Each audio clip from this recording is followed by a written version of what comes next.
Bilera sorta horren helburu nagusia 2015. Urterako egonkortasun konpromiso bat eskaintzea da.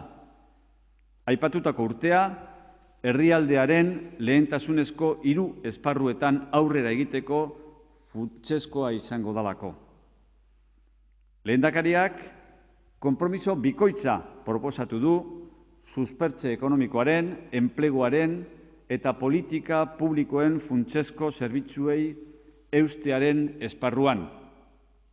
Bat, osasuneko, hezkuntzako eta gizarte babeseko aurrekontuen lehentasuna bermatzea, zerbitzu horien gastu gaitasunari eta egiturako enplegu publikoari eutsiz.